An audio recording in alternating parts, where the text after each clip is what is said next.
この作品ですね、ある事件、実際に起きた事件が元になっているというふうにお聞きしました。ということで、そのどのような事件であったのか、そしてどういう形でこれを、そのままではないんで、どういう形で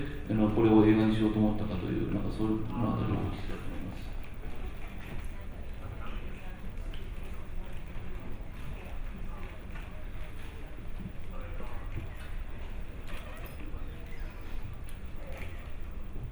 Actually, this idea of the film came in my mind very long back. It is loosely based on a real incident. It happened in 1996 to a child, actually a girl of 8th standard, and she was taken to to the city by a person pretending to be her lover. And later on she was gang raped by around 40 people, and later they almost all are acquitted. This incident actually caused the base cause of the film. この映画はですね、実際にそれを描いたわけではないんですが、長いこと私が気になっていた事件という実際に起きた事件があります。1996年、16歳の少女がですね、40人の男性にレイプをされた。それも彼女のボーイフレンドらしき人物と出かけてそういったことになった、その事件に基づいています。インスピレーションを受けました。僕はなんかボスがむき出しの自然の本能のようで、彼氏がなんか理性っていうか文明っていうか、それに自然に抗うような存在のようななんか構図も感じたんですけども、ファーストシーンのところでちょっとお聞きしたいのが、霧の中での情景がいくつか出てきまして、でジャヌーが丘を歩いていくときに後ろから犬がついていて、で犬が3度振り返ってこちらカメラの方にうなるんですね。で3度振り返った後に突風が画面を横切って、なんか本当に絶妙のタイミングで、あれ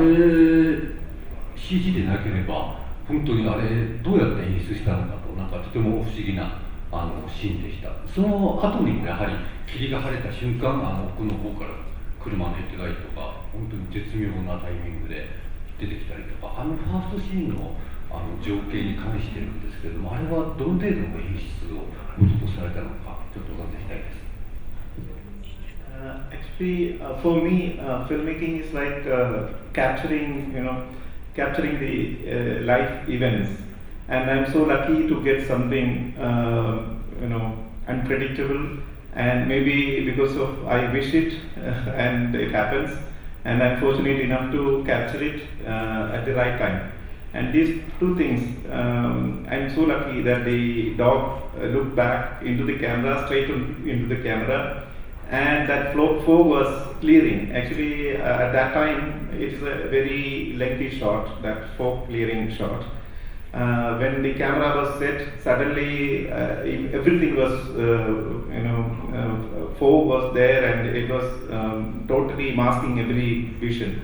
Then one moment I thought, okay, let me cut the shot or hold it. Then my instinct was saying, no, keep it, fog will clear, and it cleared. So I think it is like, it is,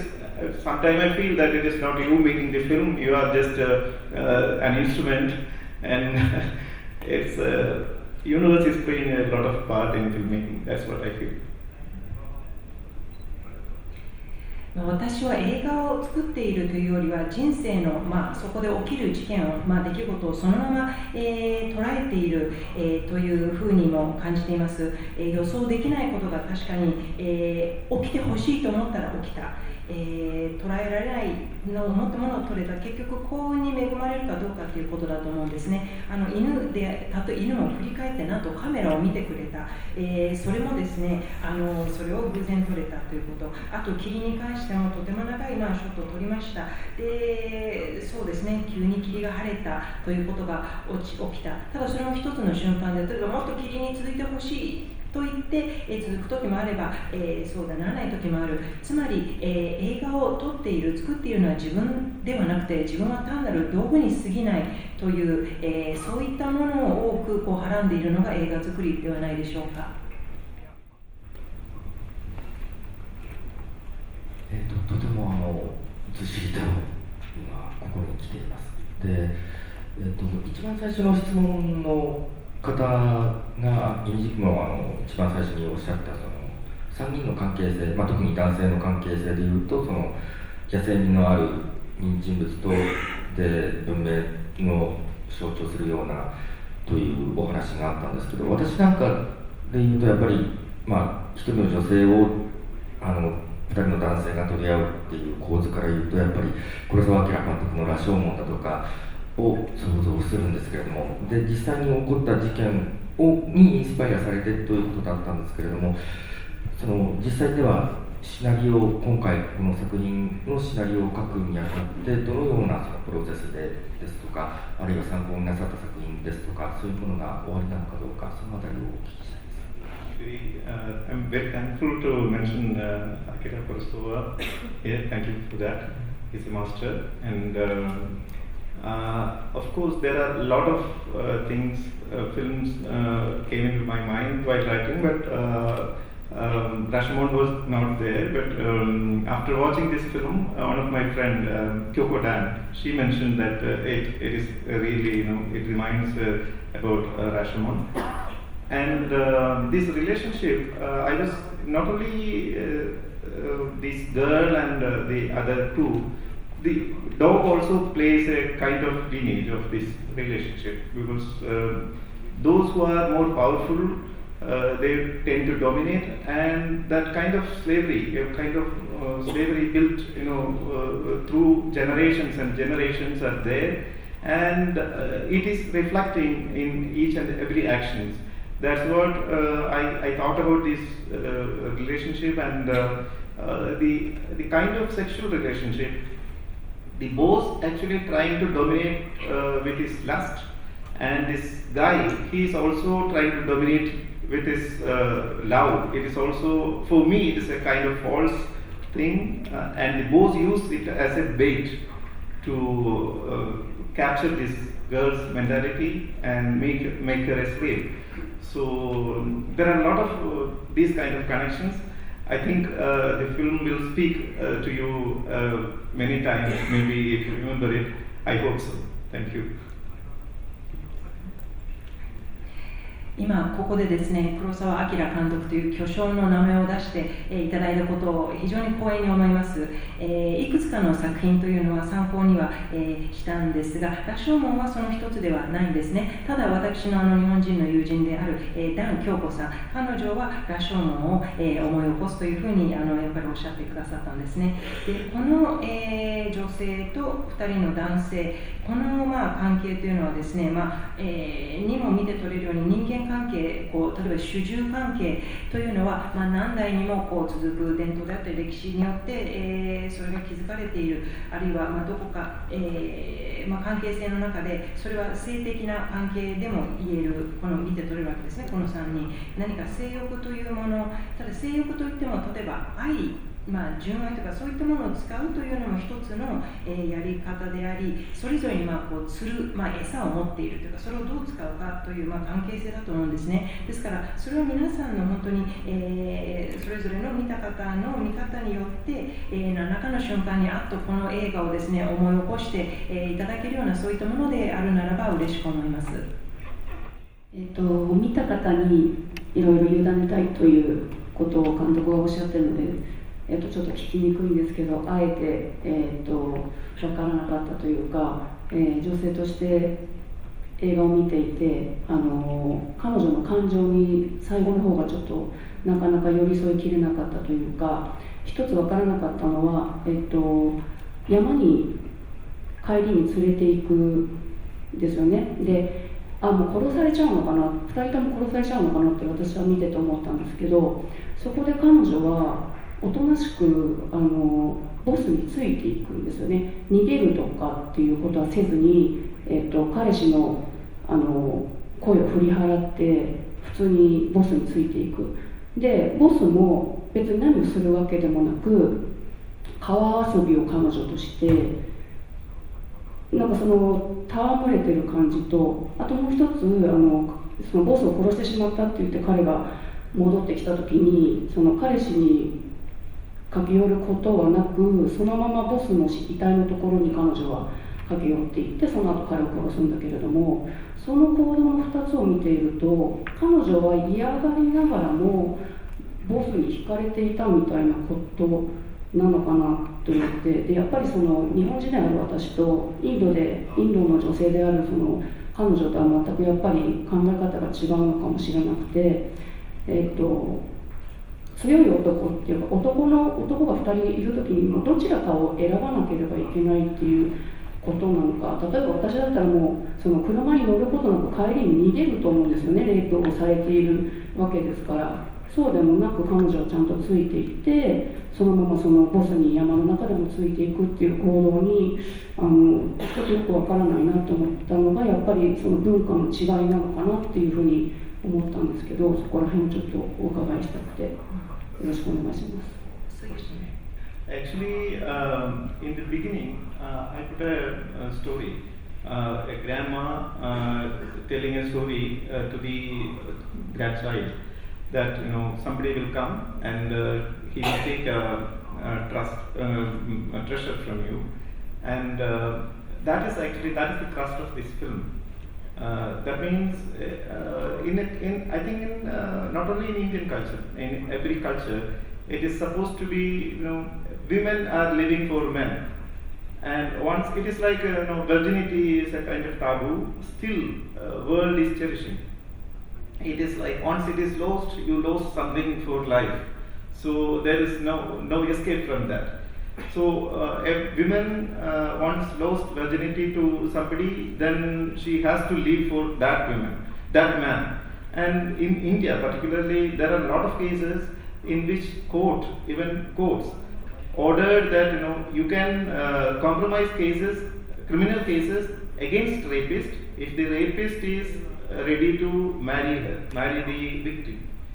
That is so strange. People are not ready to accept rape or sexual offences as just like any other offence. If somebody trying to kill you or somebody trying to slap you, then you can't accept that man as your friend or lifetime partner. But if a person rapes you, then it is no problem. You have to adjust with him. That means even marriage's family system, it is living like that. Even in families, we see a lot of domestic violence, a lot of rape happening. Actually, marital rapes are happening. That you have to cope up with the husband once you are married because he take your virginity. That kind of taboo is there, and it is cultivated through stories, and it is implanted in the minds of these children. There is no way. You have to obey him, and you have to accept him as a lifetime partner.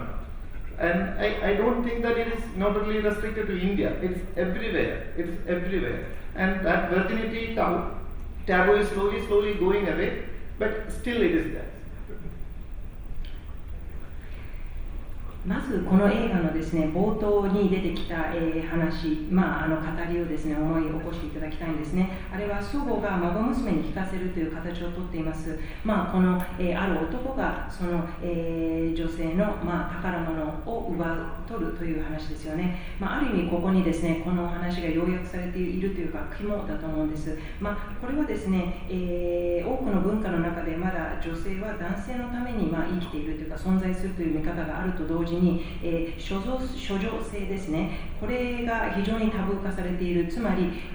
なくすともう終わりというか、その処女を奪った男性にとらわれてしまうというところがあると思うんですね。例えばインドでは、レイプがあったとします。ただその男性がその、レイプをした女性と結婚すると、ある意味なんていうんでしょう、チャラになるというか罪に問われないといったことがあるんですね。ただもししこれが他の犯罪だと思ってください。あなたの誰かを殺したとか、そういった人と一生の伴侶になるということは考えられるでしょうか。だけれどもレイプの場合は問題ないとみなされて、そこで、家族をそこと築くという、それが成り立ってしまう、それがゆえにですね、さまざまなドメスティックバイオレンスもその結婚した後も続くわけですね。いわゆる結婚後のレイプというのもあっても、結局少女を奪った男性なので問われないということ。というのも、この冒頭にあったような話で頭の中に刷り込まれて子供の頃からいるので、そういうものだというふうな意識があるというのが言えると思います。これはインドだけではないと思うんですが、この処女性なんていうんでしょうね、処女至上主義みたいなものは薄れつつあると思いますが、まだタブー視されているという一面があります。Also, I want to add one more thing. In this film, you can see one lady is walking, recklessly on the. I don't know. Somebody remember that. And in the city, a lady was walking when this guy is running for purchasing liquor, and that's a real thing. It is. I shot a city and see people are sleeping on the street on the under the pillows, the pillars of this metro, and this lady is walking recklessly, and there is no choice. Either you have to be a garbage in the city, or you have to follow this guy who is exploiting you. And there is no choice to go back to your village and live like earlier, because you have been destroyed. That kind of feeling comes to you. And after all, this girl is a child. She is only 15-year-old, and her mind, she won't be able to find that there will be a solution later on. And so these all things are coming together. There is no way except accepting this. And marriages happening, parents find somebody. It is a forceful kind of thing. So, yeah. The woman you're talking about, a prostitute in the inn? A prostitute is there. One prostitute, I show one prostitute, and one lady was traveling, walking on the road. I think I don't know how many people find it. It is exactly when the guy is running for liquor. Okay. あともう一つ加えたいのがですね、女性、ボーイフレンドがですね、お酒を買ってこいということで街をこう歩いているとき、酒屋というかような場所に行くときに、非常にそこにごめんなさい、私ちょっと思い出せないんだけど、女性が歩いていて、この女性はですね、結局、